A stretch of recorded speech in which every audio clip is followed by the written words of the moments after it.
To order. And I forgot to do this the first time. I apologize. If you would mind, rise and say the Pledge of Allegiance. I forgot the first time, so we'll do it the second time. Thank you.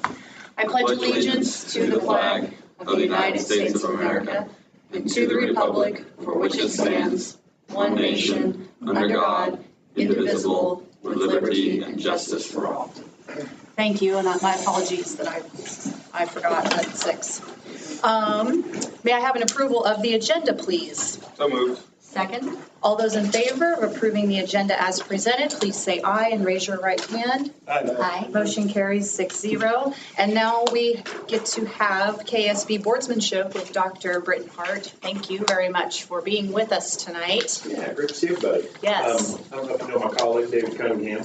Hi, Mr. Cunningham. I'd like to say I'm the phone or you the phone? You're the phone. I'm the phone and he's the serious one. So he's the attorney and, yeah.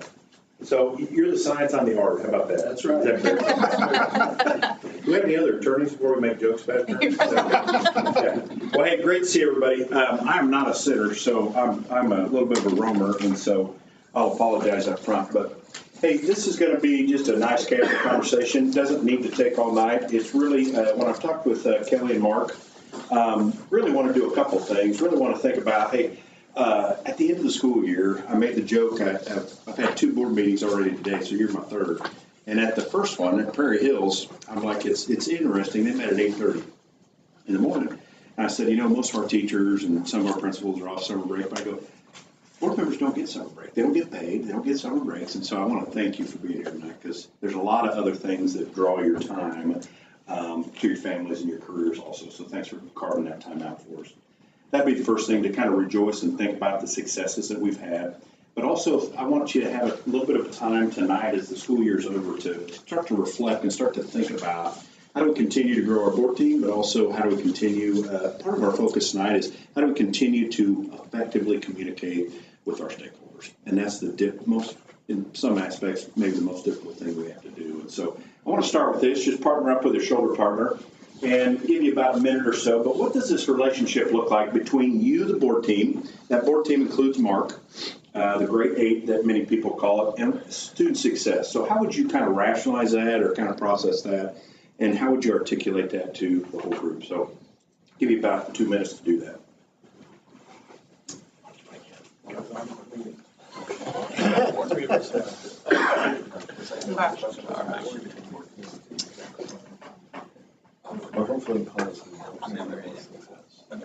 Clarity is the first thing that comes to my mind. For me, identifying outcome.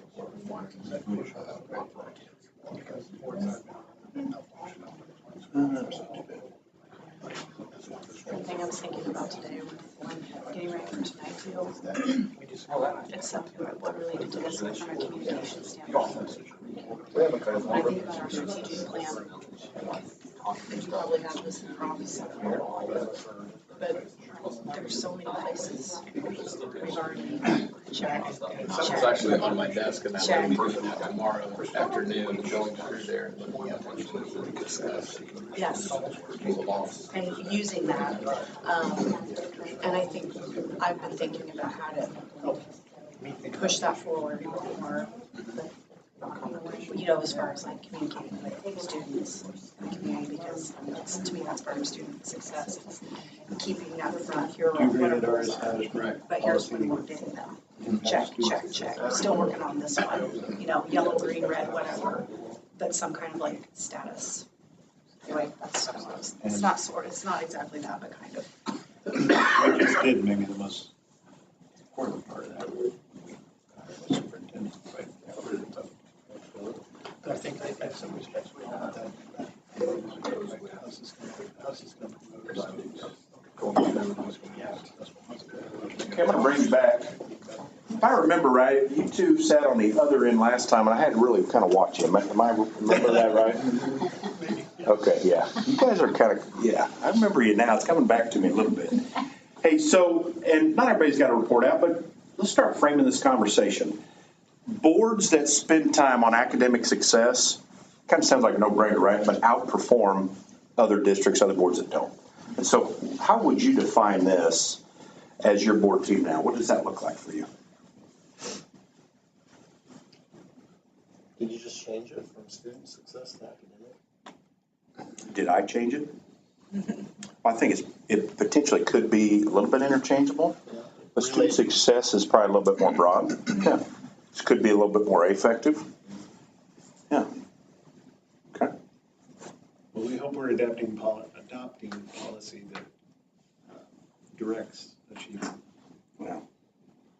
What did we do the first meeting that I came a year ago that directly aligns with this? Remember what we did? Just got it fresh off the maybe focus groups. What was that? I'm going to vocabulary terms not going to be right, but it was prioritizing or identifying our priorities. Yeah, and we pulled those priorities off of the strategic plan that you did. So you spent a considerable amount of time with your community thinking about what those refined goals are. And so what else? How about this group here? Anything you want to add to how you would define that? I think we were on the same page at least. Yeah, well, I mean, we talked about the relationship that we have and how that kind of sets a tone from top down morale. Yeah, yeah. I love it. Being solid with what our plans are so we can have the solid foundation for them and modeling that discourse. We Yep. don't always agree, but we model professionalism and good conversations to grow and learn from each other. Perfect. So that culture piece, that if the board sneezes, the district will catch a cold. I don't know if you've heard that before. And so you guys describe that culture well. You describe that focus and those goals well. How about this middle group? Anything that we haven't said that you've added to that? We talked about clarity and visioning, trying to make sure that we are able to identify what it is we want for our students and be able to articulate that then to our staff. And that's going to be critical as we talk about communication a little bit tonight too. So, and I won't tell you where I was at this morning, but the district was really spending time on, do we have a consensus as a board what our vision is, so that when we go and talk to patrons, they feel like we're all on the same page. You guys have probably experienced this, maybe not, but in the sense where somebody comes to Kelly and we talk about this, and they maybe go to Susan, and if we haven't spent enough time talking about a particular topic, what happens sometimes? Then our patrons, our community start to feel like, hey, they're not on the same page, right? And that kind of articulates to your culture a little bit. And so I want you and you may have seen me use this before, but I want you to resonate these, and I love using sports pictures. Sorry, Kelly, next time I'll use some dancing and drama stuff. Okay? The sports is my love language, so that's okay.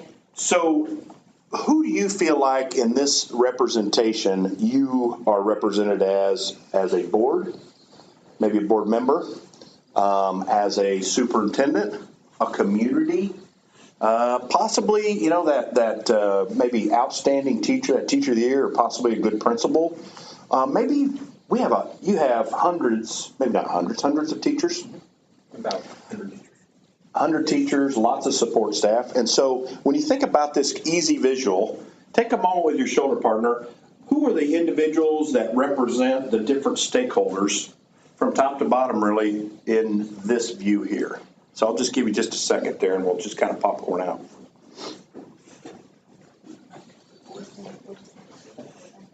Depends on the situation.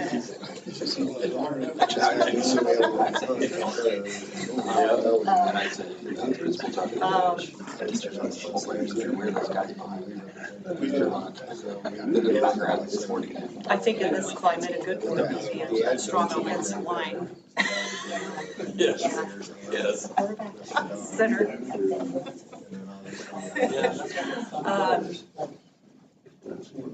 But it is, I like your analogy. Yeah, that's you said it as an There's so many different ways it can go. Well, that's where it gets city faculty, Principals, quarterback, aggressive, where we're going.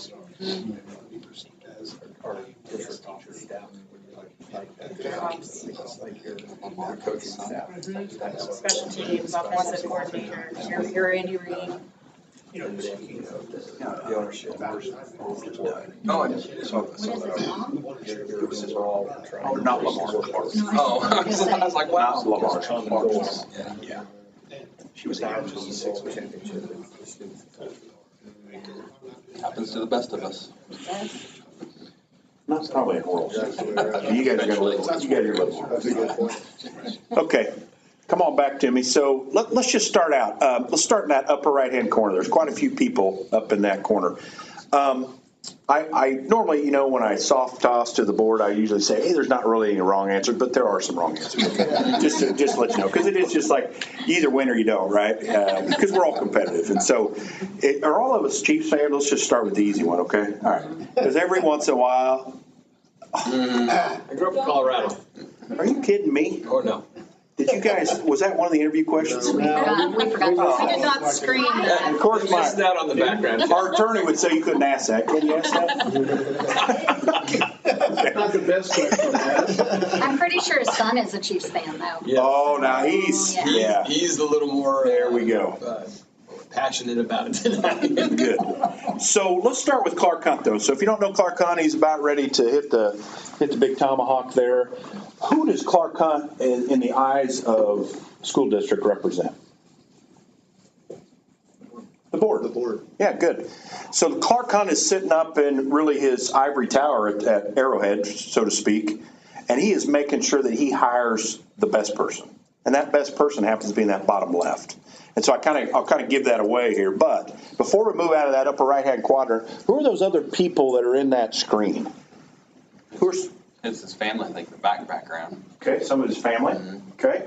So if you could infer that maybe that's all the board, not just him, not just one person. It's not just Kelly, the board president. It's a lot of the board. Okay. Who else? Press. Okay, good. Media. Those are important. Who else? Who's in the stands? Yeah, fans. And who are the fans in your world? Community members. It's funny, I'm at a board and they're like, well, we don't care who those people are. I go, really? Really? How'd you get elected? Or who do you answer to in some sense? And so that is really important to think about is that, you could say some of those are kids. We're all accountable. And ultimately, as we talked earlier, the goals. Let's move to that upper left-hand box. Who's Patrick Mahomes represent to you in your district? I'd say students. Okay, yeah, that's a great interpretation. Could be, you bet. Another view on that? We thought of principals, building administrators. Or that outstanding, maybe somebody that stands out. I've not heard that interpretation, but it's pretty good. I like that too. Okay, good. What about 52? Anybody know 52's name? Is that Creed in that? That's Creed, all right. And so Creed has a pretty important job, is that fair? Who is Creed in your district, you think? This one I kind of like, because this can go a lot of different ways too.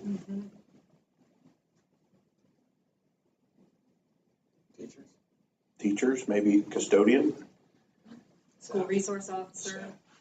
I'll bet you I could walk into one of your buildings here when it's full of kids, and I'll bet I could find Creed Humphrey in each one of your buildings. And it could be different in every one of your buildings.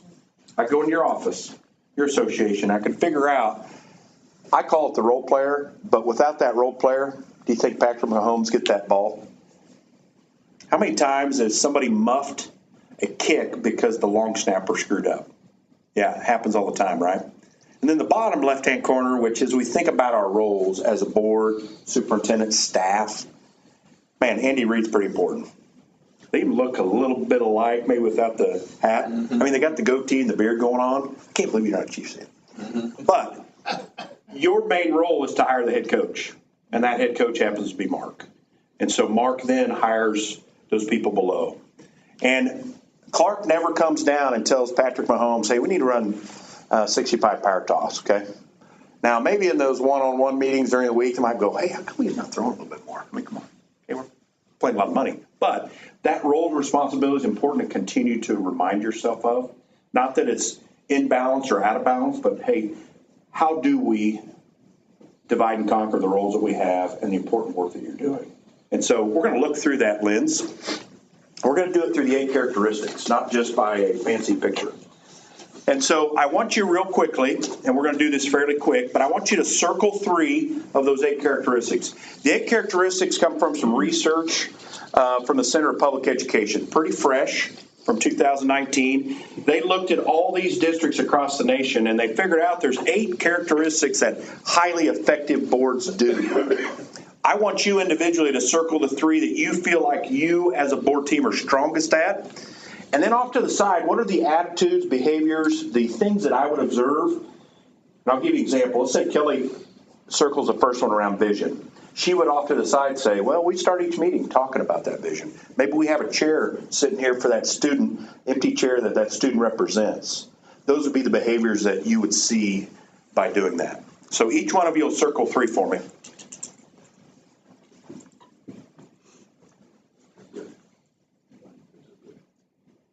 Yeah, the strengths. 3 strengths right now.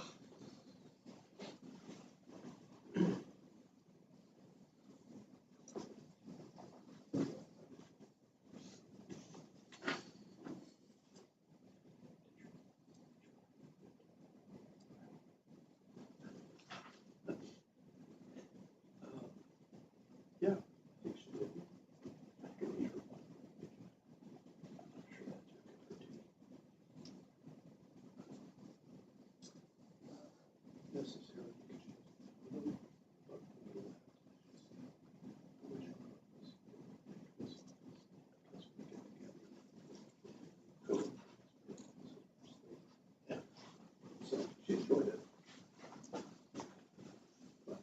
Andy, you good? As soon as you're done.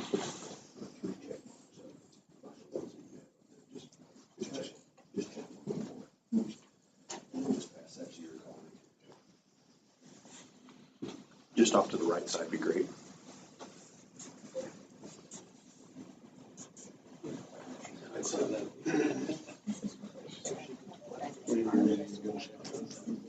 Yeah.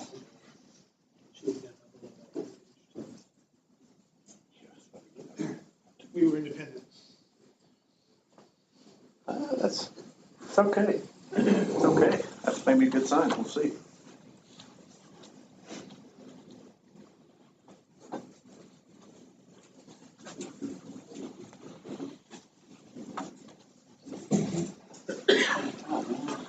You 127 also? On 4-7.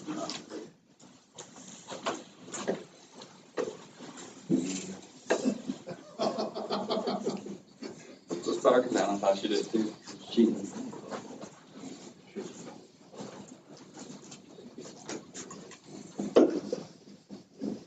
Oh, you got one? Okay.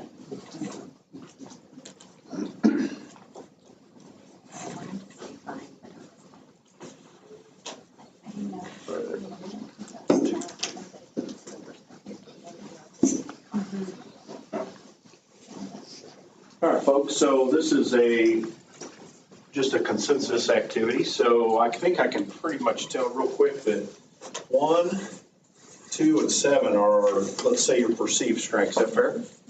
We'll start with 1. What are some of those behaviors that you would say make that a perceived strength in your mind? Or not necessarily a perceived strength, reality that's a strength.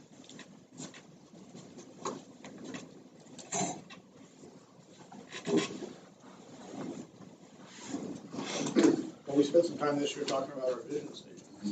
Yeah, I think Trying to both. revise that. And strategic plan, and then also even the bond process. I think that was all kind of big picture drive towards, meeting a pretty clear goal. Good, good. Others? I think we have high expectations for our educators too. We support them, but we also have discussions that have high expectations for those who educate our kids. Yeah, so critical. That's great. How about goal 2, when we talk about beliefs and values? Maybe somebody different.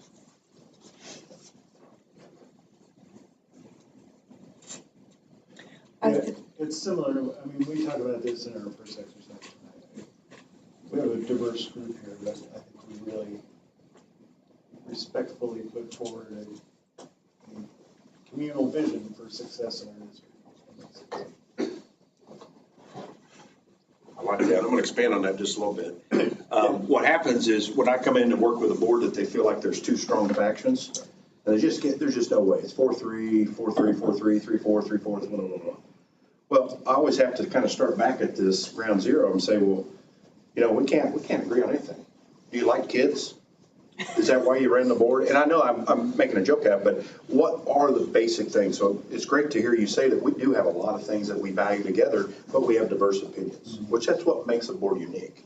You were going to say something. I was just the part about the ability to teach all children at high levels.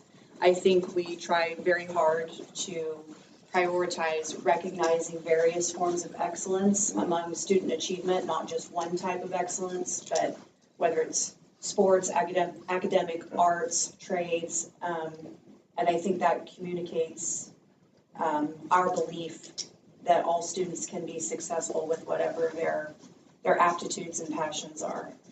Yeah, and I'll even expand on what you said, each versus all. And by articulating all those different things and trying to be cognizant of, hey, how do we make sure that everybody has a place here? I love that.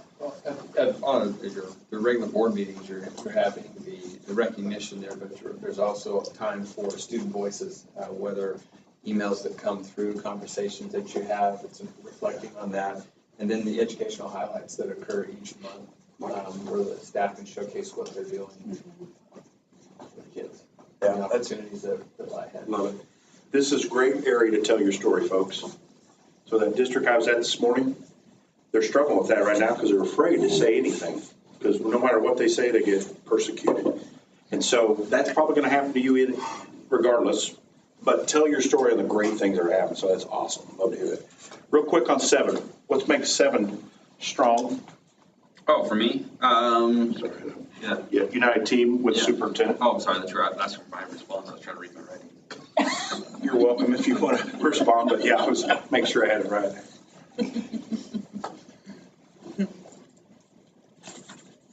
What makes it special between that United team between superintendent and board? Minus he's not a good Chiefs fan.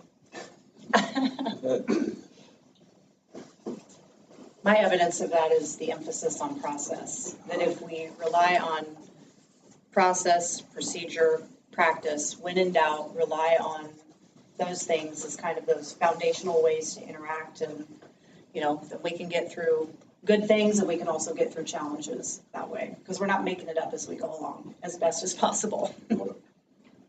I've served on I'm sorry, Tony. Okay. I've served on a board that didn't necessarily completely understand that we only directly evaluate one person in the district. I think this board does, and so we view Mark as a real collaborator and as our visionary when it comes to expressing what our desires to the rest of the district, because it's not appropriate for us to be reaching out at every level. Good, like that. So I'm going to let that marinate there. Those are great things. I also love, to be honest, I'll go places and they're all over the place and I have trouble finding a common consensus. Anything I missed there, David? I should probably go home. I don't see a legal problem here. No, I should have told you this is one of our top echelon boards, and so I will challenge you though that you're functioning at a high level now. How do you keep that level? How do you keep the Kansas City Chiefs? Because otherwise you turn real quick into the Jets. They're going to try this Aaron Rodgers thing, but we all know that Aaron Rodgers is probably pretty short-lived. And so we're going to come back to that at the very end of the night, and I'm going to challenge your thinking on what are the growth areas. Because it wouldn't do me any good to come in and pump you up and go, you guys are the greatest board in eastern Kansas, if I didn't tell you that there's some areas you can get better. And so I'm going to real quickly just put these into 3 buckets for you. So this first bucket that you highlighted, both of them, is this clear, high expectation about kids. I'd love to hear the articulation about each individual student. Your parents love that, your students love that, it sets the culture, if you will, in your district. That the second bucket, which encompasses 3, 4, and 5, are all around this accountability. So we've established this clear vision. Now we put these goals in place. Do we own these goals? I heard your group earlier say resources, budget. Is there some alignment? we do hundreds of strategic plans over 2 or 3 years. And it's funny, sometimes they hang on the wall, sometimes they're in a drawer. And we may have these great plans that look pretty, and then we're putting field turf in, let's say on an auxiliary field, and it has nothing to do with where we really want to end up. And so I commend you if you're using that as a tool to really achieve your goals. That's most important. And then the last 3 is really, to be honest, is a combination of you growing yourself. There's a reason that you're functioning at a high level now, folks.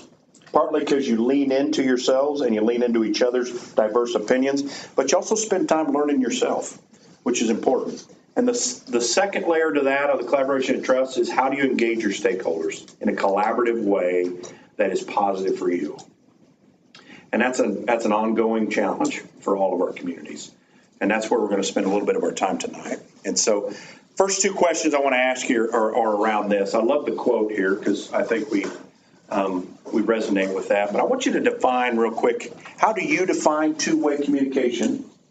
And then I want you to think, how might two-way communication look currently for your board team and your district community?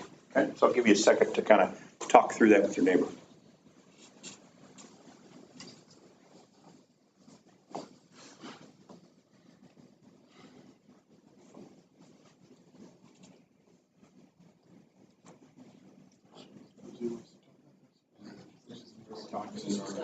Shoulder partner, neighbor. Yeah, sorry, I said neighbor instead of, yeah. Sorry, you're stuck with me again. You're fine. You also. I think really good two-way communication It's very easy happens. to try to talk over people, not talk or not to. Don't think you know everything. True. So you're approaching conversations, you can learn something from the other person or understand something. I think that is the case.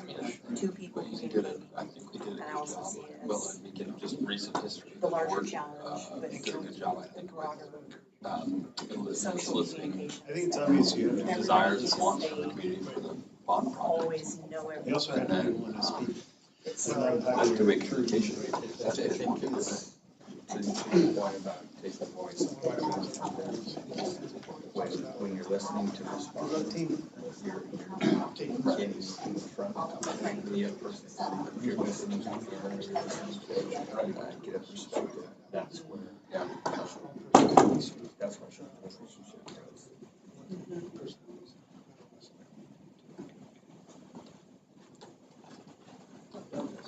Okay, I'm hearing that conversation kind of stop. What does that two-way communication look like? How would you define that?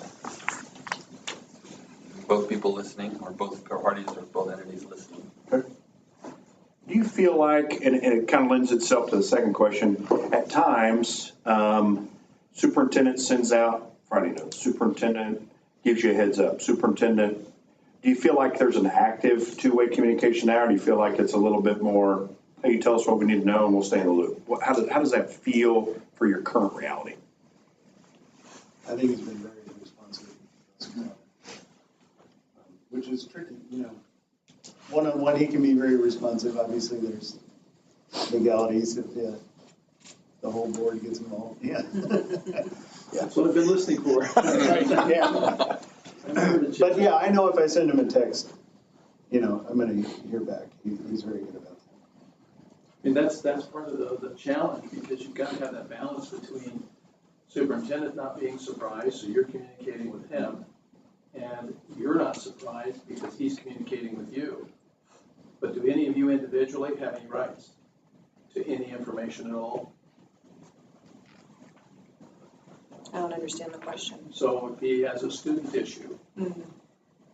is he really empowered to talk to individual board members about a student issue or a personnel issue?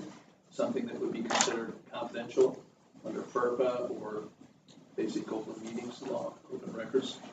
The answer is no, not technically. He would not. Now, does it happen? Yes. He's not putting anything confidential in your Friday notes because that's an open record. People may not recognize that, but it's an open record. So you've got to be careful with that communication, and he has to give you broad information as opposed to specifics. And then, if necessary, you come together, have a special meeting, and go into executive session. And then the floodgates can open. He can share anything related to that student or personnel issue. So you got to manage your expectations, and that's where that trust comes into play, that he's giving you enough information not to be surprised, but not so much that he's compromised the confidentiality there, and rely on him to manage the situation until you're all together in executive session and he's now seeking direction. So it's amazing when Britton talks about communication and trust and these 8 things here, they don't talk about Cora, coma, all of the legal implications of it, and yet that's kind of the foundation for making all of that work in the context of being a public board. And I think that's where the challenge lies too, is how do we navigate that environment so that if the board is having good two-way communication, how does that look for our community? How does it look for our staff? And so, anything else that how you would describe your current reality when you think about this two-way communication? Good, bad, or indifferent? We're not self-reporting the Attorney General tonight, so we don't have to worry about that, but That's good. yeah. I think just approaching it with an attitude that what we were talking about is that when we're conducting business at the table, that it isn't you're not assuming that you have all the answers, and that you are listening in a way to learn from your colleagues, and that your opinion might change about something because yes, you've done your homework and you've got ideas in mind, but someone else might make a point that you haven't thought of because someone might be smarter about this particular aspect of that, and that's really, really important. I love that you can acknowledge that. I heard Andy said something similar to that, is that, I bring my diverse opinion to the table, but my diverse opinion may change depending on what I hear my colleagues say. You bring something that I didn't think about. And so that's so important, because when you do have factions, and factions aren't necessarily a negative word, but maybe two sides, how do we build somewhat of a consensus? So when we walk out that door, it may have been a 5-2 vote, but the board approved it, and we as a board are going to move forward with that policy. And that's important for our community to hear. And so it's good to hear you folks articulate that. So we gave you a little bit of an inventory for communication. So if you have yours, just pull yours out. This is a way for you to kind of assess how you prefer to be communicated with, and really, as you think about your board agenda and your interactions, what you have your strengths, if you will. It's just like being married. If you happen to be married, there's certain ways that I like to get my information from my kids, from my family, etc. So I had you, and it's pretty simple, just front and back. And we're going to put you into these 4 corners, okay? And we're just going to have some short conversation. And we'll just kind of stay within here so you can kind of talk to one another. But I want you to think about these 4 areas that I had you kind of assess. This expressive area, the amiable, the driver, and the analytical. And so you should have a couple strengths that were identified. And then you're going to have a combination, if you will, of an AP, an AT, a CT, or a CP. And so I'm going to use this just like it is. So if your strength is expressive, you're going to be up here in this upper left-hand corner. If you're amiable, you're going to be just right here on the right, vice versa, analytical and driver. And what I want you to do is you go to that corner, you may have someone that is with you. You may not. You may be sitting over there and go, I'm the only driver on the board. Okay, I think that's where Kelly's going to be. I got you. Okay, figured. Yeah. So, but when you go there, I want you to do a couple things. I want you to look at the strengths. What makes that a strength for you? And so if I use Kelly, for example, decisive, logical, confident. What are some of the challenges? And why are they challenges? So if I'm not a driver, and for example, Kelly is kind of an aggressive person in a sense of accomplishing things, not like physical, more figuratively speaking, why is that a challenge for her to be thinking about? Because if Andy's a total opposite person and she wants to drive this down your throat and we're going to get this solved tonight, well, Andy may need another board meeting to process that. He's a crock pot. And as a driver, you're a microwave. And so as a board team, we're going to take that individual and we're going to talk about that. And then we're going to turn it into how do we leverage this in our community? Because you have the same folks in your community. You got people that want to, let's jump on board right now. I can help you with that, Bond. I'm a voice. But on the flip side, there's some people who say, whoa, slow down, I don't see the big picture. So I want you to go to the appropriate corner, and then I also want you to think about what does it look like at the meetings? This is going to be just as important now as it is when you get new board members to revisit some of these things so you can appreciate that you're going to have some different perspectives. I believe you two gentlemen have been on the board for a while. Is that fair? Yeah. Yep.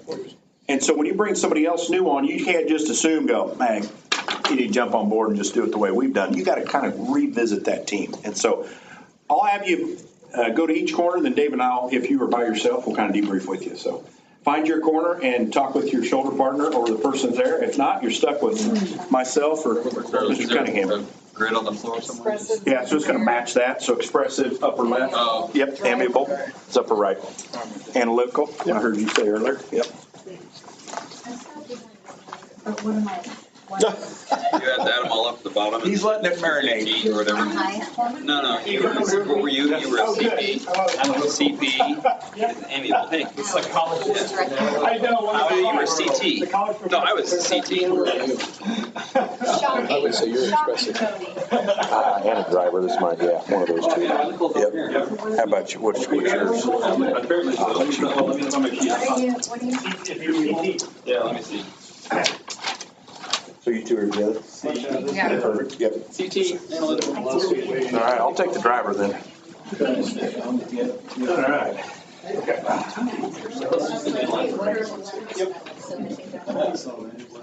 Oh, It's funny. I guess this was the first page, sorry.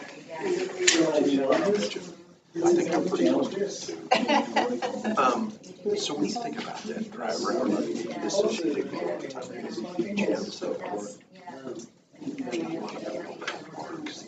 Oh, no, I didn't. I immediately looked at the challenges. So you need a picture. Yeah. I want to get my sheet out. Okay. If you can't afford it. No. You've got to make it. what drive you I think for me, the challenge is Well, I love kids. I mean, that part of it's very dangerous. Yeah. And just, I mean, it's always been a big part of our family culture, just a sort of leadership. But you can't just float around with it if you want to get things done.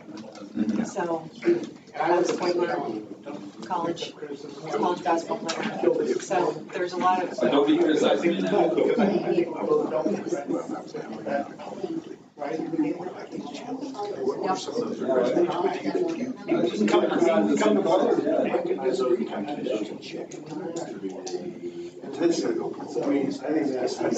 Trouble balancing goals. I don't feel, and I would even say in people is fair. Because you can't do everything. You have to prioritize. You can't do everything and be everything. Yeah. I'm terrible at that. I feel better about I'm doing this.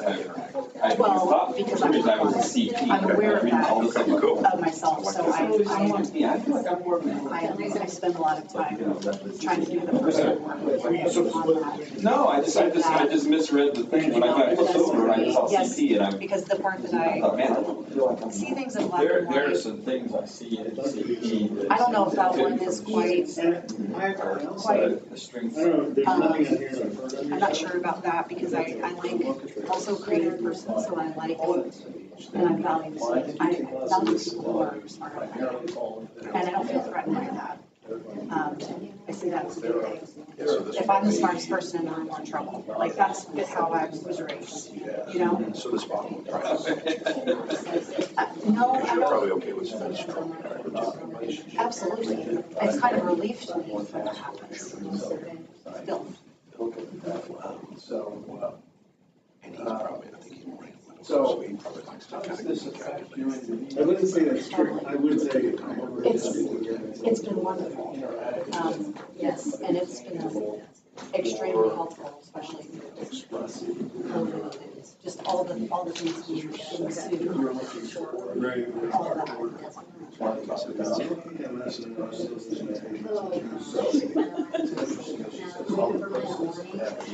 Very stressful. Yeah, so is that what you're supposed to Because we've not. Okay, it's on the driver's side. Oh, that's drivers.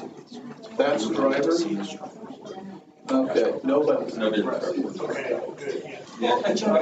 well, yeah, because Even if we don't go for the Yeah. there's genuine respect Kelly, for one that another. myself as driver.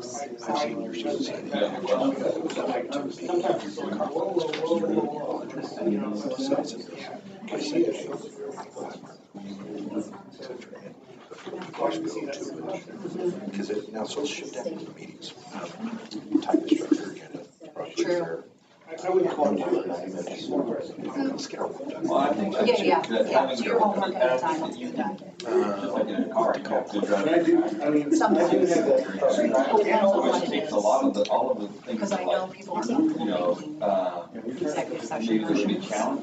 So I've kind of taken that on, Maybe I even don't though people aren't really well. like that much. Right, you know, that That's they're, something, you know, the next one. you know, a lot of the challenges I think are met by having people in each of those areas. And then there's some kinds of roles that See, naturally occur. I'm wondering if Chris Perry were here, or if I were laying money on Yeah, it. use I'm everybody else's wondering if strengths he, and let everybody have that role. Yeah, but pass the board. I would guess. Well, I think it the would worst be thing you would animal. have, yeah, it would be. That would be my guess. And I've thought about that. Like, I mean, the board's all, and I think it would be Spend all night talking about. okay if we're even most interested. I think there's critical to have at least one solid driver. And I don't think the board made a I role. don't want to give someone who's another homework. I would be honest about that. Double check these folks real quick. Okay, thank you.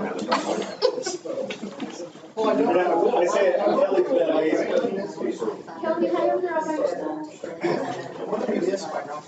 I like, did I score it right? I did, right? Yeah. Those. Stationary side.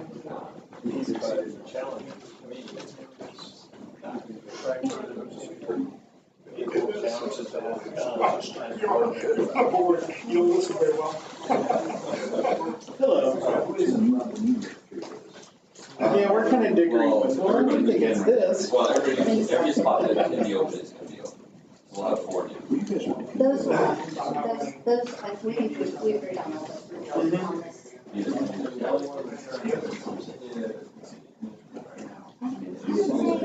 You would say, try to see the difference. So is it surprising that there's no? Yeah, a little bit. And I'm at, you know, I'm going to go switch over to being amiable. that'd have been more exciting. Nothing would get done. This one? Or the other one? Yeah. It would have been, it would have been the eight. So here. Okay. My numbers were all within like 3. It's I think there's a lot of people running. I think there are some people. Yeah, so if I had one of these. Okay, let's come back together here. Turns out, you can't run it. So just stay put where you're at for a second. So I'm going to start up here at this expressive, and I'm just going to have you just do a quick report out. It needs to take 15 to 30 seconds. So I'm going to go to the meetings now because I want to think about the functionality. And so if I'm an expressive person, I really would be fine if we talk about an issue all night. I love it. I'm passionate about it. Doggone, I'm going to, I got geared up for tonight. I brought the popcorn. Lights change. I'm interested in, let's do something different. And so I'm going to challenge you as I talk to Kelly, because I'm a driver too. How does it resonate with the 8 characteristics? It's interesting how she kind of dovetailed them together to kind of keep that balance that really needs to happen. I love brainstorming. Let's just sit here all night. There again, it kind of resonates with that. I'm not overly melodramatic, but there are some people that are going to be like, oh my gosh, and that's okay. That's part of your team. And so do you feel like, I was thinking, Who else are we missing? Are we missing somebody else? Chris Perry. Oh, Chris. And I don't know where Chris would fall. I know he sent that, and I'm not sure. I didn't look at his results, I don't think.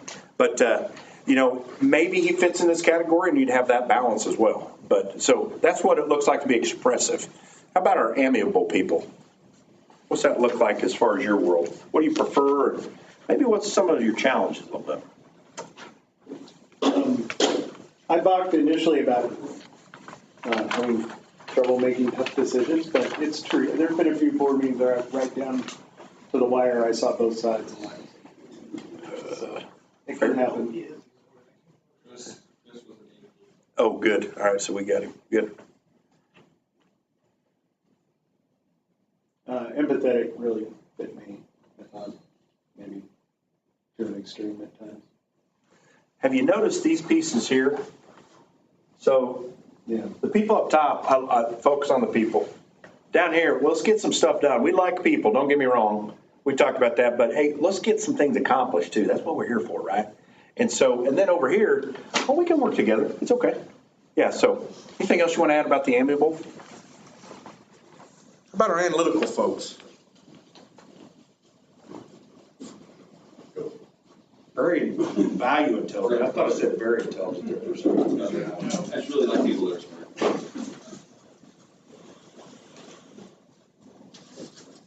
I think the terms deliberate, methodical, are very stand out here. And from my perspective, I'm open to, my mind is open to things that you have to convince me. I need to see the reason why, to know why, I need to see, I don't want to get lost here in data being the driver of it, but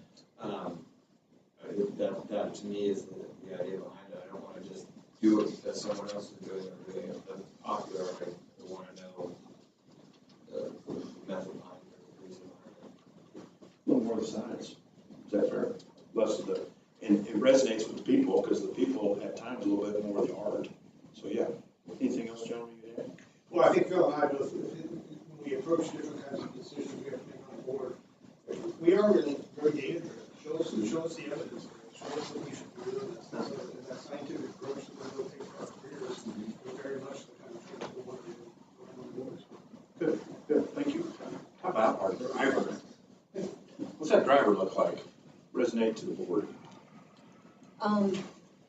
Mostly, I hope it's a strong work ethic. I mean, of all of those, just that we can do hard things, and even if we don't know how we're gonna do them, we'll find a way.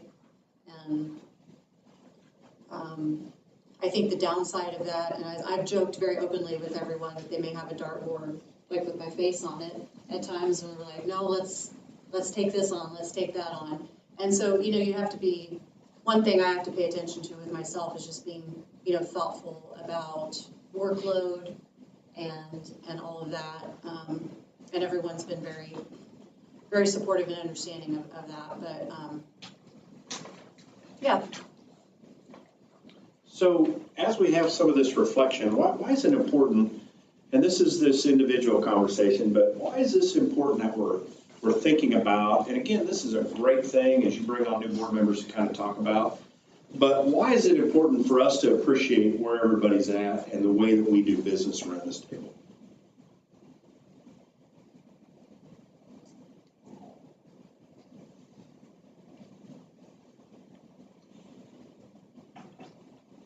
Each style has a strength, and I think when there's mutual respect, it can complement the greater work on behalf of everyone. If everyone plays their role, you can accomplish really great things for kids. I would say it goes even beyond that. I would say it's more than everybody playing their role. That's recognizing the patterns of communication, the patterns of behavior that we all engage in, and checking that when we need to, right? To sort of say, Kelly's going to push this issue and push us forward at a faster rate than perhaps some of us are comfortable with, and we need to be willing to push back a little bit, okay? So that we can, and I think that's one of the values of this board is that we see each other's strengths.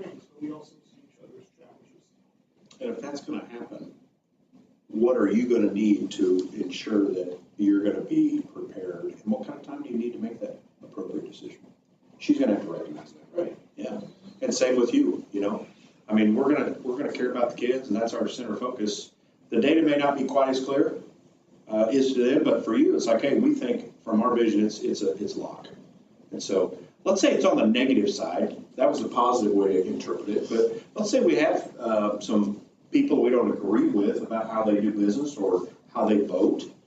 Maybe crock pots versus microwaves, a little bit more simplistic even. But how does this play into that? And how does this allow you to appreciate or reflect on some times where you felt like maybe there was a little bit of contention with a particular issue? I don't think we ever had that.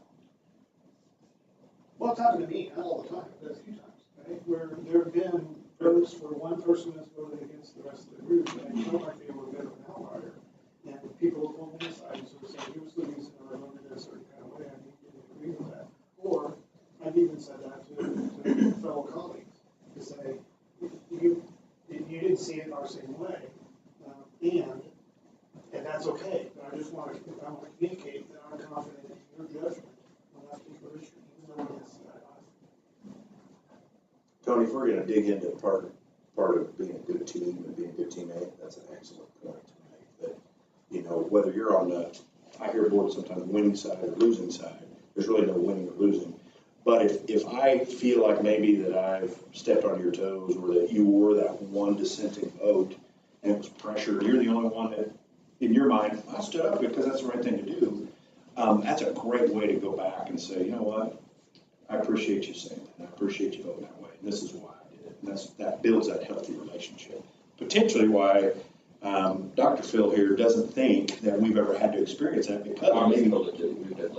Okay, yeah, but that's a good way to move through those for sure. So other thoughts as you think about this, because I'm going to force you to apply this to your community now as we continue. So we started with individual, and now we're going to broaden out a little bit to community. Any other thoughts before we shift? I guess I would just add, I know I have a tendency to shift it back to the positive because that's just how my mind works. But, you know, we had one vote that was 4-3, and that was okay. You know, people voiced their opinion about it, but there was no hesitation at all. That was the will of the board. And so we never looked back. You know what I mean? In terms of how we conducted that next step. Everybody had their shot, and okay, I don't know why so-and-so's doing that, but this is what it is. There's no undermining a decision, and I am proud of us for that. Yeah. That was the vote. Yeah. That's how we go ahead. And then also no like grudge holding. Right. You know, there's nothing like if we come back very next time and it's back being unanimous about something. Yes. I was going to point out for the benefit of our lawyer, this board is really good about not having parking lot meetings because we don't carry it. Like the meeting ends and we nod and say, okay, and move on. Oh, because it's a. There's no like. That's my bedtime. I would just concur and also say, I think I said Phil earlier, it doesn't feel like any one individual has anything they have to prove. And I think that makes a huge difference because we all respect each other. So, hey, we're welcome to go back and sit your place here.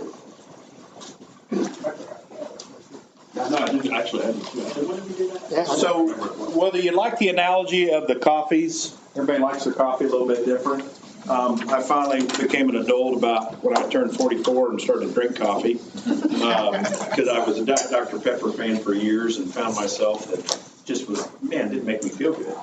So when you think about that coffee, we're going to shift this to now the growth of, we feel like as a board team, we function, you know, for the most part at an A level, at a high level. How do we transition that and really resonate that with our community? And so that's the hard part. I don't know, I think I was talking to Kelly before the meeting about the polarization that our communities are in now that we weren't in 5 years ago, 10 years ago. It is night and day, as you guys have experienced. And COVID was the accelerant to help that happen. And really the political elections have helped, you know, it's just been a perfect storm. And so I love this visual that it is really difficult at times, because we don't have time, to sit down and just have good conversation about the things that matter and the things that we have in common, because we automatically say, you know what, we're different, and I don't like you and you don't like me, and we're on different sides. And so that's tough. And you guys have experienced that, I know, as well. So I'm going to paint this picture, and I'm going to have you use this quadrant. And as a board team, we're going to talk about, as we think about our educational community, I want you to think about if you're married, you had your spouse here, if this was full of community people, what would they see you doing in each one of these quadrants, not just at the board table, but when you leave the board table as well? And it resonates nicely with what is dangerous about when we talk about this trust communication. Andy said it nicely in the sense that, we've hired someone that we have a high level of trust for. And I know talking with Mark, he has a high level of trust for the board, but he also knows the importance of maintaining that. He knows that, hey, I got to work at that. Just like as a board, you got to work to trust each other and to trust him. And so how do we continue to do this when we think about the educational community, not just at our board times, but outside? So if you want to jot some things down as we go, we're going to kind of talk through this as a group. But I'm going to identify, again, as a community, what would they see us doing as a board in each one of these quadrants? So this is just a simple way to kind of organize this. That middle bar going left to right is communication. So farther you go to the right, the higher the communication. And then same way with trust in the middle, the higher you go up to the upper, the higher the trust. So this first section this is where I told Dr. Phil where he's at, is that we have this surgeon. So when you think of the characteristics of a surgeon, you're going into surgery tomorrow. What are some characteristics of that individual when you think about communication and trust? Just got to spit them out real quick. Knowledge. Okay. Proper training to do the procedure on my body, whatever it is. Yeah. Got open heart surgery, I hope I'm not the first one he's ever tried on, right? Right. Okay. Protocol. Oh, yeah. And Procedures and things in place. For me, it would be a good discussion of risks, benefits, and alternatives. Yeah, you're going to be 100% honest with me going in before I have the procedure that, hey, there are some risks that could happen, or there's some benefits, or there's some stuff in the middle. Okay, fair? So I want you to think now, and I just want you to jot down this for yourself, and then we'll report out the end. But what are some characteristics? So if I'm sitting out over here and I'm watching the board do its business on a weekly, daily, monthly basis, and I visit with Kelly at the supermarket and I see Susan the next day, what would I see in that upper left-hand corner about board behavior? That includes superintendent, but board behavior, what would I see some of the things you do, say, attitudes, actions up in that upper right? So just jot down a couple ideas and then we'll shift to that in a second.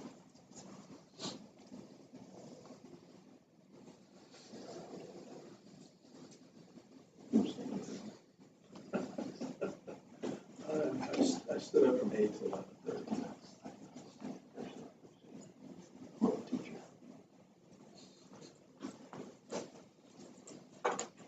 So this second upper hand quadrant, high trust, lower communication. Now, I also think as we think about these four quadrants, you're going to experience yourself in each one of these quadrants anyway. You're not going to, the gold standard obviously is we want to have high communication, high trust all the time. But there's a reason that we have the cruise set right there. Because we have a high trust that's going to work. And be honest, if we're thinking about a change thing, it makes total sense. I don't need to communicate quite as much. It just makes just common sense to everybody. And so that speedometer, that readiness, if you will, of this high trust that I experience, at times, if you remember the governance clock that we use sometimes at KSB, and that line that was in the middle, it starts to creep up. And so the superintendent takes on a larger role than the board. Well, that's because you have a high level of trust. And you just say, hey, you know what, Mark, whatever you do is going to work out great. Don't worry about telling me I trust everything you do. On the flip side, sometimes that line moves down and we don't trust the superintendent or we trust the board too much. And so that's where that balance comes in. And so that's a good example when you think about that. So again, jot down a couple ideas. What's it look like when we have high trust, but not always as much communication as a board team?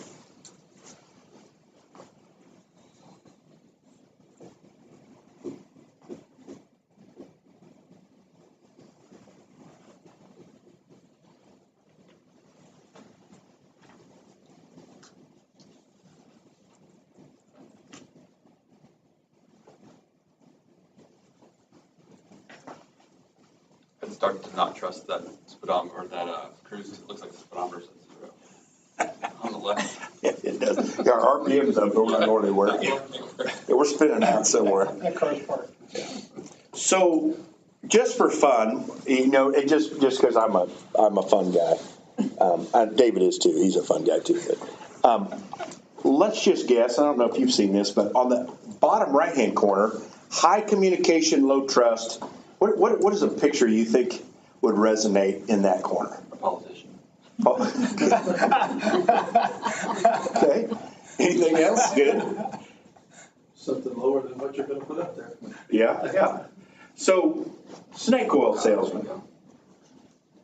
So when you think about a snake oil salesman, you hit it off. You hit it good.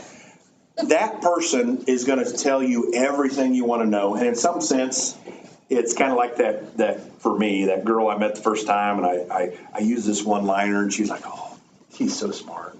He's kind of handsome." And then when you unpack the layers a little bit, and you start to figure out, go, "Nah, I don't have anything in common with that person." And so it's that snake oil's mentality, is that as a board team, what would that look like from a community standpoint if we have a lot of rhetoric, a lot of communication, and at times, potentially not a lot of substance? What would that look like as a board team or a district?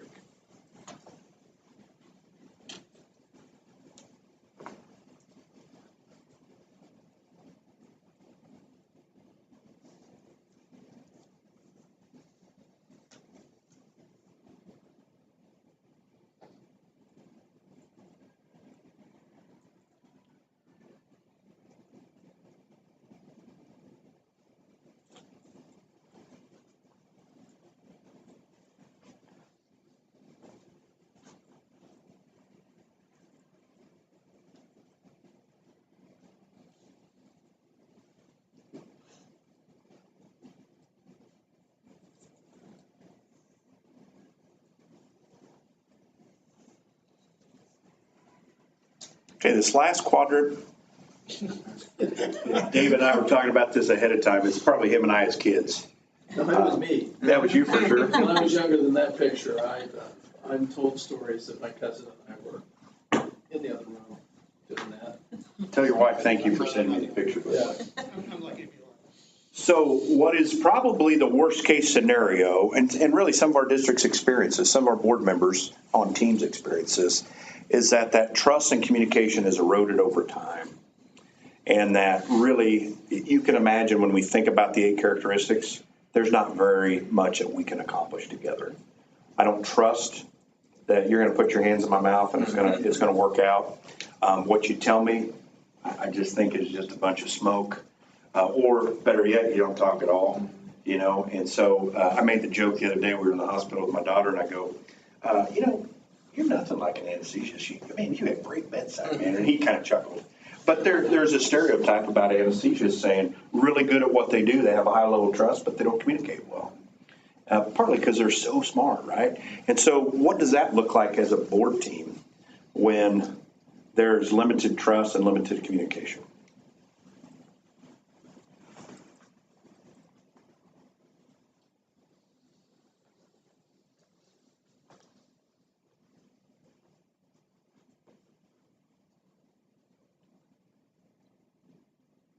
I'm going to wrap this up a little bit. And I want you to think about those 4 quadrants and some of those, if you will, behaviors that you would see. And I want you to pick a couple of these questions up on this right-hand side as your board colleague there.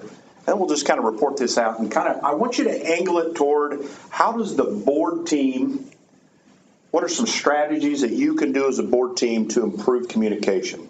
So we've spent time talking about how you prefer that communication, which I think gives you a great reflection of the people you come in contact with. We've talked now a little bit about what are those functionalities as a board.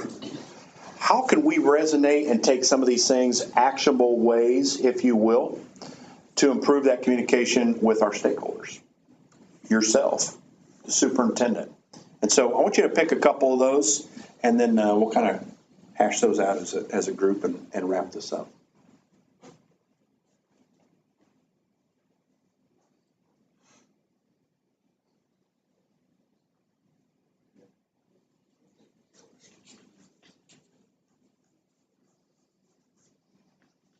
There's a glare in there.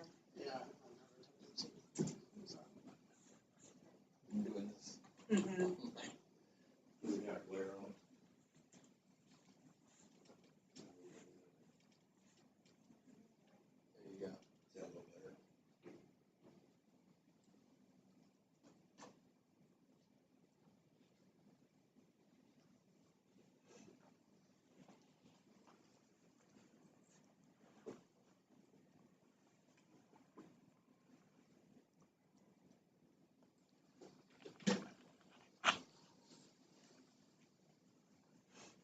Hey, why don't we do this for sake of ease? You take the top two, middle two, bottom two, is that okay?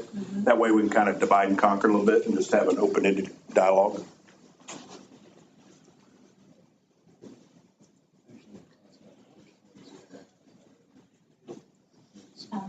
Yes.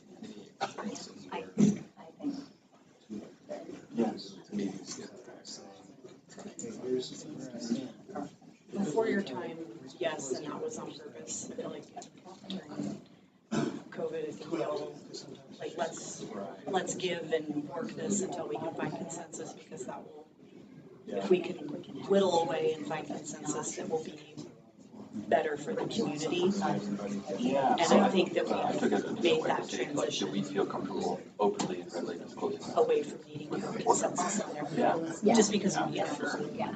everybody was doing such new things, we didn't, I was seeing what was happening in places and I didn't want that to come to us. So we definitely tried to work for consensus, but I feel like we've turned that page back to a more functional. This year. Right. So I'm glad to hear that it's not your perception, that that's been a big challenge. We're very open. Because that was Video, I mean, a turning it's on page. YouTube, you know, and that's how you actually. Yeah. I mean, it's pretty clear that, you know, what we're trying to do, when we're trying to do it, why we're trying to do it. There have been so much. Like, there's no. That have probably pulled together this year. But that's, Yeah. Building is tough. so if there is a silver Right. There's a lot of people, just here like, that would be. what now? Yeah, have to do that, and talk to them. And I think for the most, again, maybe it's, I think everybody's been, is really honest about, Really. well, I'm not so good at this, but what do you know, I think everybody kind of self-owns, and so there's not a culture, there's not a call out, at least not. All right, let's start with those top two. What resonates with you about, and you can talk about your board team in this aspects, but that open and I think I already know the answer, to be honest, but the discourse of opinions. How do you guys frame that? I think, we talked about this earlier, I brought it up when we were talking about communication. I think we have a very respectful atmosphere. At times, I think it can lead to people being a little unwilling to just step up and say a potentially unpopular, it's tough. You want to do about, and I'd rather be on our side than the other. But sometimes you have to say, okay, it's enough. Here's where I stand. And if it steps on somebody a little bit, then it has to be that way. So. Yeah. Andy, I appreciate your opinion, but I just don't disagree. Right. Yeah, that can be kind of hard. And I think you articulated it. Same thing, right. Yeah, I mean, earlier. there've been some issues that have come up where we've talked about stuff for 15, 20 minutes, which I thought was very clear in the first 2 minutes of the discussion. Yeah. But in the interest of openness and letting people express their opinion, we just kept going. Yeah. Yeah, that's that balance a little bit of, maybe somebody didn't come prepared or somebody is too prepared and they really want to monopolize. And I'm going to talk it until you get on my side, right? Yeah. What about this compelling and productive? It kind of meshes with that. I find compelling to be a very loaded word. It's like, I don't want a school board meeting to be too compelling. I don't want it to be Dallas, Let's tune in on Monday nights to watch the, yeah. Well, and we would have people in the community that were watching our meetings online during COVID, and they would tell me that later on the week, and I would say, you're kidding. Yeah. You spend time watching us do our Have you ever thought about running? work. on a Monday night. And so there's a little bit of balance, though, to be fair, because, I mean, you're absolutely right, but there's a balance to, as we think about those quadrants, to show the community or allow them to view enough, but yet not, there's a lot of things that happen outside the board meeting that many times you come 7-0, 7-0, 7-0, 7-0, and if I'm sitting out here, I'm thinking, how come they're not having a conversation about that? They just spent, $500,000. Well, what they didn't see is that you spent 3 meetings before that talking through all that. And so how do you ensure that that is communicated? Or there's been a committee conducting business outside. Yeah, that had a board representative on it. Yeah, good point. About the middle two questions. That was an open meeting. Yes, but not, for people who That they tune could've come in, to. Yeah. for people who just tune into the regular meetings. Yeah.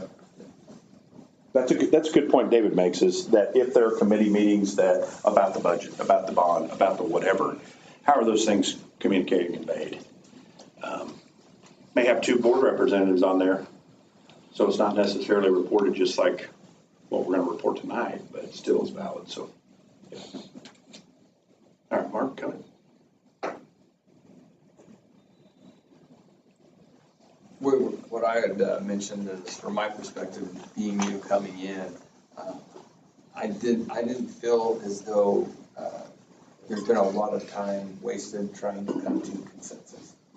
I feel like some meetings have been long, but those are meetings that a lot's getting done. It's not like a short agenda that is being drug out outside of one, but I feel like our meetings are productive in that sense. And I was relieved to hear that, because during COVID, we did have very long meetings. We were deliberately working towards consensus. It was important to us to try to talk about things to get to 7-0 during that time, because other than Phil, none of us are actually doctors. And we felt like that would be helpful to our students and our community to not have 4-3, 4-3 contentious. So I was glad to hear that his perception of that has been, we've gotten, more functional in that regard. Because we need to. We can't talk about something for an hour at a time, every single thing. I want to paraphrase something that I captured from you that I think is really important that we should share with all boards, is that there's got to be some issues when you think about safety that we need to be unison on and just lockstep. And there's some that we can have a little bit more diverse now. That's not a perfect world, but I love how, when you think about the safety of students, and we had a very diverse vote, what is that going to do to ensure that our parents and our students feel safe? And so that's an interesting to unpack some other day, but I like that you said that. Now I can see that. So I think we've kind of talked about the confronting of the respect and the shortcomings, if there are some. So important. If Phil steps on my toes, then I let Phil know. Probably not in this setting, but later. That's important. I think, Tony, you kind of articulated that. Anything you would add to that? I think we all self-own in a pretty genuine way that there's not really, if somebody's curious about something, I don't think anyone is hesitant to ask, why did you say that, or what did you mean by that? That's at least not been my experience or impression. I think that's been really healthy. Yeah, it is healthy. I'll bet after the end of a Chiefs loss, even if you don't watch them, that's okay, but after we don't lose much, but when we do lose, I'll bet you there's a high level of somewhat of reflection on, hey, who did what? If you hear Patrick Mahomes at the end game, he always owns it. Now, I'll guarantee that he doesn't always own it in the huddle, and when we're talking about stuff, hey, we missed that, or I didn't throw that, or you didn't run that route.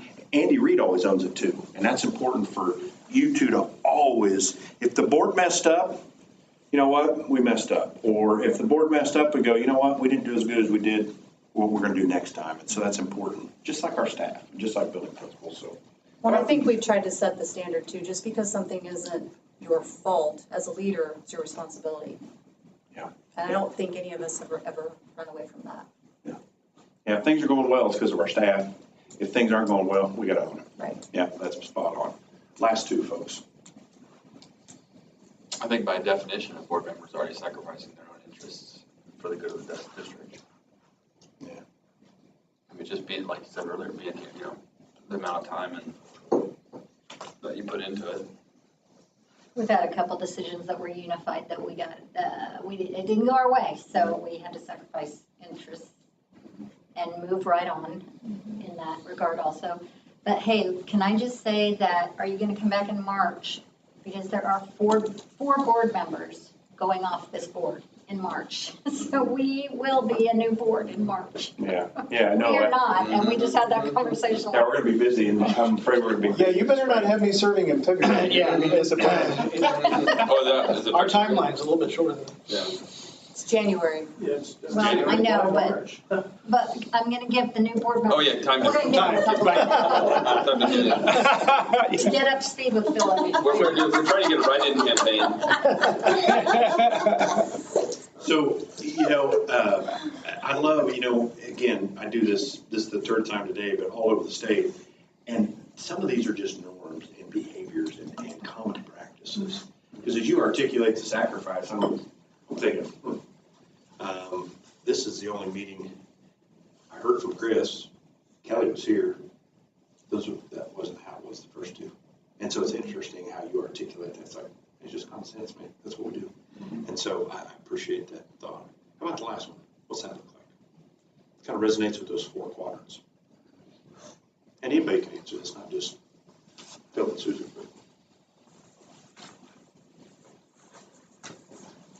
I mean, the short answer is yes. I mean, yes. What's the long answer? Like would be how, I think that, I think social media, all of the stuff Mark puts out, we've broadcast all of our meetings. Anybody can watch, go back and watch any meeting you want. There's nothing that's hidden away. I feel like we're a pretty open book.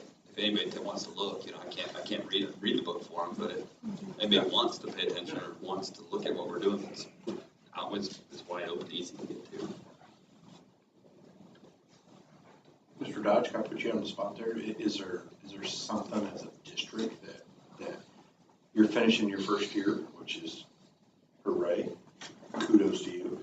But are there some things that you lay awake at night about, when you think about, you got a huge task. You're really the spokesman of the board in the sense of, hey, I'm carrying out their wishes. And if it's not you, it's Kelly. And so are there some things as you look into next year that potentially you want to improve upon or maybe tweak or? I think, so there's a couple things. I think things that keep me awake at night are that, and are we, what I'm looking for, we're continuing to push things forward, regardless of some of the outcomes that may not have gone our way. What are we doing to instill that trust that we are continuing to move forward, we are going to respond. And this year has been a learning year. We spent a lot of time on procedural stuff, organization stuff, and I'm excited about next year getting past some of the first year things and getting into seeing some of the vision things start to take shape. Having one of the things that stood out to me that we're talking about the 8 characteristics, being able to make sure that we're spending less time on the operational side and more time on student achievement, getting those successes to the board and to the community more frequently than a once a month board. What are some things we can do as a district to get that message out, tell that story? So I don't know if that answered the question. No, and I just wanted you to be able to have an opportunity to kind of, because you're one of the great 8 here, but yet you're not a board member. So you're part of that team and your perspective looks different. Partly because you at times have to carry that out. Did we miss anything, board, from the standpoint of, as you think about year 2 with this new relationships like that marriage, are there some things that we want to continue to refine, work on? And maybe there's some things we're just doing great that we want to affirm. And so is there anything else that, before we move away from this, that you want to really articulate? It's not out of turn. One thing Kelly and I talked about in regards to is dealing with the board members confronting each other about shortcomings. And the thing that stood out to me is we've had some adversity this year, and I don't think that adversity on this board turned into finger pointing. I think it was the opposite. It was the board came together. That was fun to see, be a part of in terms of trying to make something positive out of some negative experiences there. I thought that was an amazing opportunity to learn and grow. You know, a couple of things as we transition to the final reflection here is that as you have an opportunity to identify and know who these new people are that are potentially going to fill these roles when and if that happens, you know, it's fine if they come to the board meeting and observe. It's fine if you start to have some conversation about some onboarding. There's some things you can and cannot share with them until they officially come on. But it's also fine to, invite them to the convention and start to build the team. Because what you guys have is special. The hard part is to stay the Super Bowl champions is you got to lean into it just as hard. So the folks that are sticking around, leverage what you have now and how do you take those steps moving forward. It's going to be interesting. It's going to be interesting for a lot of our boards, not just Baldwin. And so, by the way, though, just because I, miss my kids at times, that's my youngest daughter. She is about the most beautiful thing in the world. And so, Did I meet her? yes, you met her. She's cool. Yeah, you met her. And so you guys do this well. I could just put Baldwin USD right below it because I know you guys take care of each other. And this is going to be important as we move forward is that trust is how you keep it, is to take care of one another during and outside the board table. So let's finish this up. I want you now to do one other thing here. I'm going to pull you back to your 8 characteristics. So it's always easy to talk about where we're strong, and now let's figure out if we got some areas that we have some growth. So I want you to do something just a little different. I want you to identify 2 areas with an asterisk that you feel like are potential growth, and then I'm going to ask you the same question. What are some things that we can do as a board team? And I'm going to challenge Kelly and Mark to say, over the next 6 months, what can we do to kind of improve in those areas? That growth area doesn't mean that we're poor at it or we don't address it. It just means that maybe we could get better.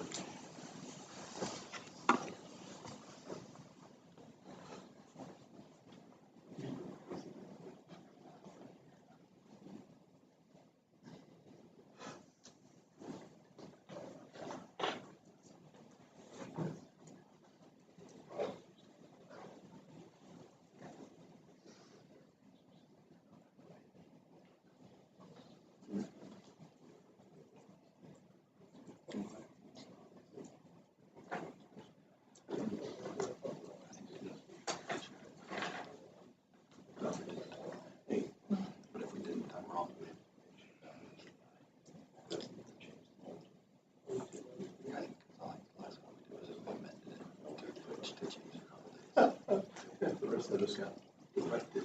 Yeah. Simple negotiations.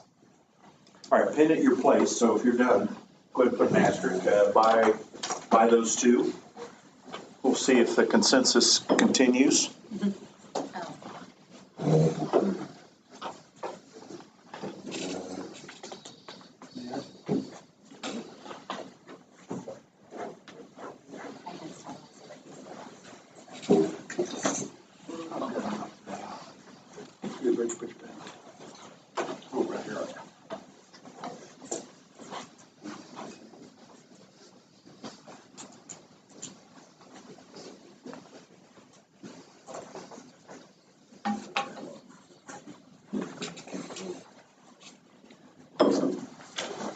Okay, so looks like the first one looks like 3. Let's talk about 3. School boards accountability driven, spend less time on operational issues and more on the academics. I think Mark said that kind of as one of maybe his thinking of kind of a breath of fresh air potentially. If we're doing that well, what will that look like as board behaviors? So less operation, more student success. What will that look like as board behaviors? I'll tell you. This came from a practical example for me, because maybe the only time I've been fuming on this board is a few months ago when we talked about getting rid of a bus for like 15 minutes. That stuff makes me insane. I'm gonna put bus topics, that's awesome, because that's the epitome of operations, you're absolutely right. I always make one board member mad every year. Every year I do this, because I'll say, you know, it's funny, because there's always a board out there that's spending time on the fertilizer and how much water we're putting on the football field. And guy at the end's like, his body language is like, oh man, we're meeting outdoors. I go, oh, you must sell, you sell grass seed or fertilizer? Yeah, I do. I go, you know, and so I think that's important. And why, though, when we talk about buses, why does that bother you, though? In a sense that, how's it detracting from your goals? I think we need to operate at a higher level, a more philosophical level. Okay. I'm going to do that. That, to me, is the governance clock. Your job is to vision, policy, and then let's watch implementation. How hard is it to implement a I think, bus? I'm not throwing anybody under that bus that we talked about. Yeah. But, yeah, I'd like to see a recommendation on the bus, and we say, yeah.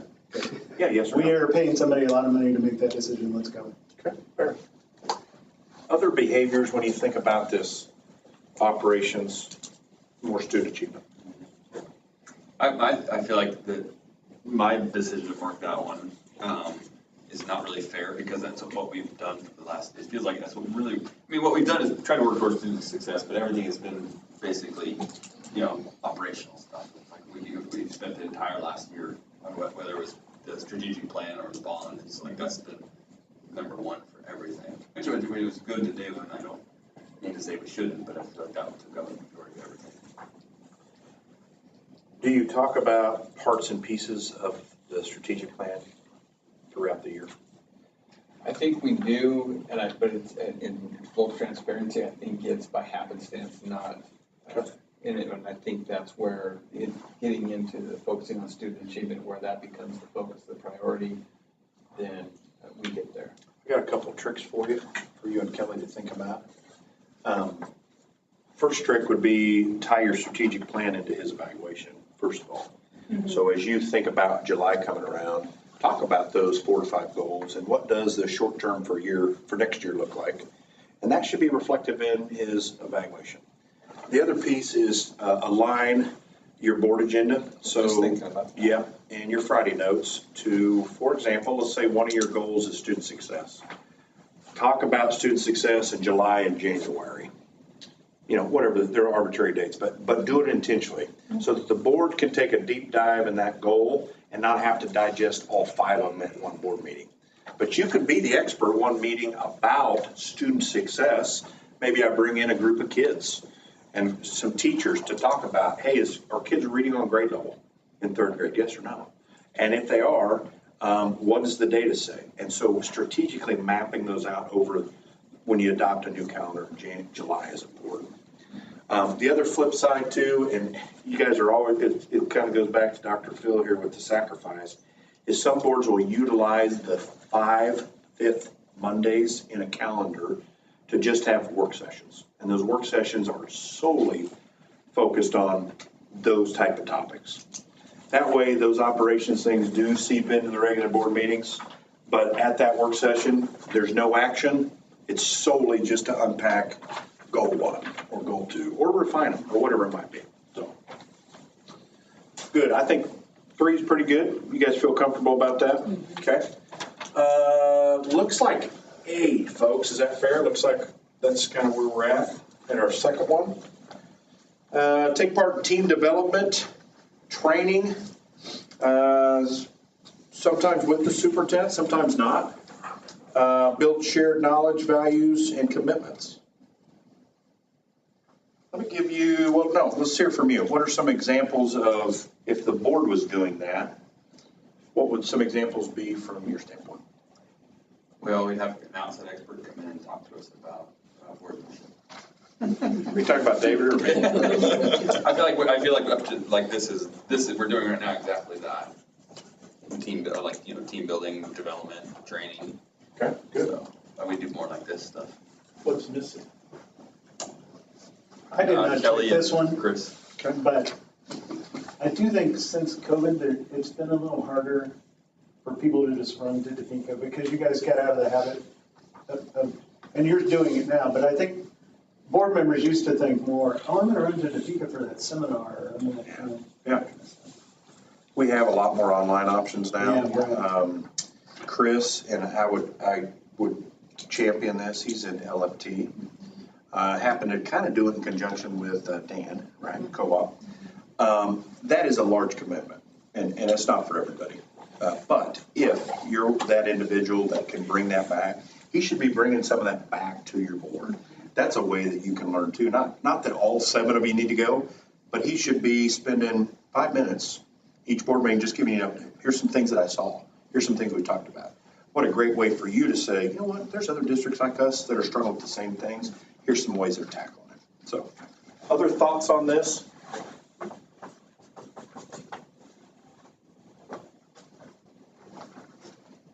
think with the 4 new board members that come along, getting them to KSB new board member training, or offering that out to them to be able to go, would be a good step too.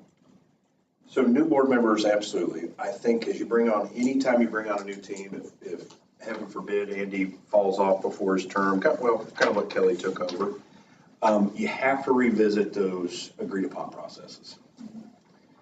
Does it take time? Yeah. But how do we do business?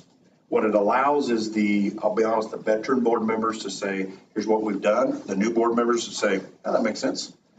Superintendent, I'll give you just a simple thing. Superintendent calls off school. Board members don't, for example. Now, there's some boards that call off school, but the boards and superintendent agree to that. And so when you bring new people on, some people just go, hey, no, that's my job. I'm a board member. So flush those things out and spend time with those things. And so new board members and shared or agreed upon processes. Other ideas, folks, before we part ways? Do you have a board handbook that kind of articulates these board processes that he's talking about? Thank you, David. Some do. It would be a real helpful thing for new board members coming on. What about norms or code of conduct? You would put that in that. Yeah. I mean, it doesn't have to be a 20-page booklet. It can be front and back, in terms of basic things that you do on a regular basis that, you can always point to if somebody gets a little bit off script. It helps you get back on the script. So just to make sure I stay in my lane, who creates that? Is that something that I would create? Is that something that would be collaborative? The board creates collaborative? it jointly.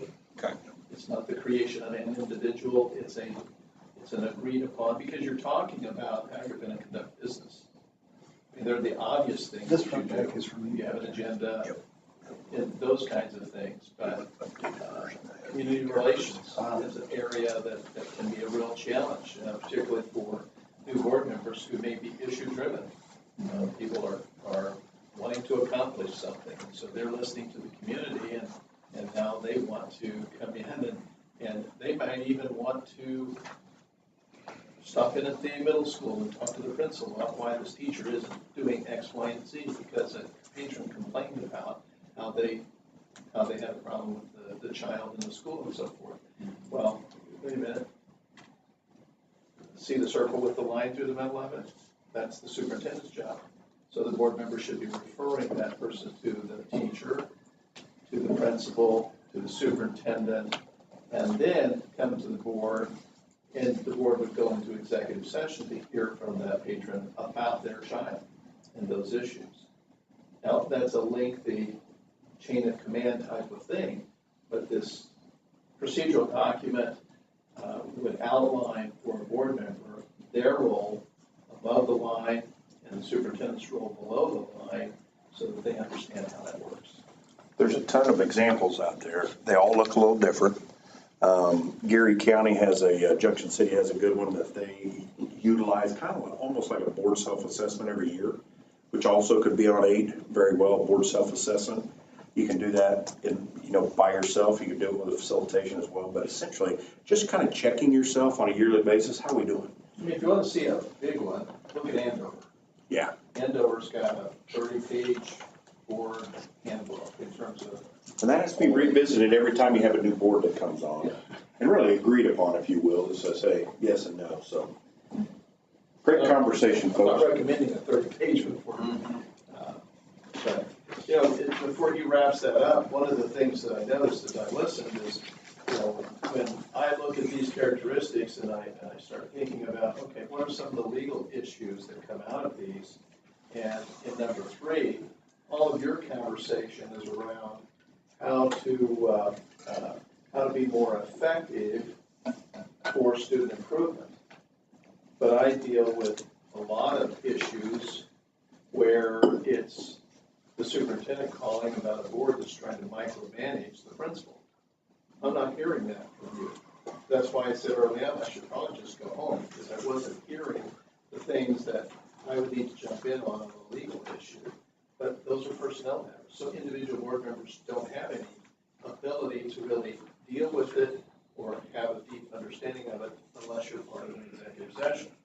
On number 5, there's one asterisk on number 5. I don't know what the concern was that you would want to work on, but data, FERPA, making sure that student data is confidential. So the board's dealing with census data as opposed to individualized data unless you're in executive session for some reason on a micro kind of level. So think macro and micro. Going back to your economics from school, you operate on a macro level, the superintendent on a micro level. And so I'm hearing a lot of positive things from the group in terms of how you're doing your basic work as a board and how you're interacting with the community so that you're avoiding some of those legal challenges that can come out of what he's talking about in the context of the trust, communication among everybody. Other thoughts from the board? Thank you, Tim. Thoughts for the part of this? Again, thank you for your service. Your sacrifice being here. I hear that bell ringing or that horn over there. Obviously, there's a lot of things that pull you away. But the reason good things are happening is because you're focused. And I can't thank you enough. So have a good rest of your night, good week, and we'll see you in election here, I'm sure. Yes. Thank you very much. Yeah, thank you guys. All right, so we'll talk about those 2 things and at our meeting, our regular meeting. That'll give us some time under miscellaneous or board member input as you guys have a chance to think more on that too, particularly the board handbook thing. That seems, we already have the chain of command document. I mean, I don't know if you guys were already thinking about things, but. I had created an acronym document and I gave it to, I pilfered it and then added some things that were specific to us. And I gave it, I'm sure I have it somewhere still at home, but I think that was helpful for some of, I don't know, I got feedback from someone anyway on the new board, just having that acronym if they don't have an education background. That's awesome. Also, Kelly, they didn't brag on themselves, but, and Dr. Hart tells me there's a newer version, but I carry this in my note, but KSB does have a front back about basic boardmanship stuff. Yeah, that is. Yep. We have a newer, but new board member handbook. We have a board leader handbook. So, I mean, there's lots of different resources out there. There's some online, just webinars that you could just kind of, so anybody that's thinking about running for the board, that'd be a great way to connect them. Just say, hey, go learn about, we have a flyer too about what it is, what a new board member is, what do they do. And so there's lots of resources out there. If you don't find what you need, just let us know. We're happy to get it to you. Okay. We'll make it up. Yeah. Draft a new one. Exactly. So we'll keep thinking about that so that we can tackle that for the next few months too. Anything, anybody else? There we go. I mean, along those lines, it'd be worth having a meeting at some point in our time where we just do a question and answer, people that are interested in running, because maybe there's somebody out there who doesn't want to run, that would, if they knew more about it, or somebody who wants to run, it's like, ooh, it's every Monday, whatever. I don't know if that's. Yeah. The filing deadline was June 1st. But there might be ways to do, let's keep thinking about how to do some sort of listening session or work session, just so that it can also help people hit the ground running, or, that's a great idea. Anything else? Okay. want to talk about a bus for 15 minutes? Please. Just kidding. We need a motion for adjournment, please. Motion to adjourn. All those in favor, please say aye. Aye. Aye. Meeting adjourned 8:10. Thank you, everybody. Thank you.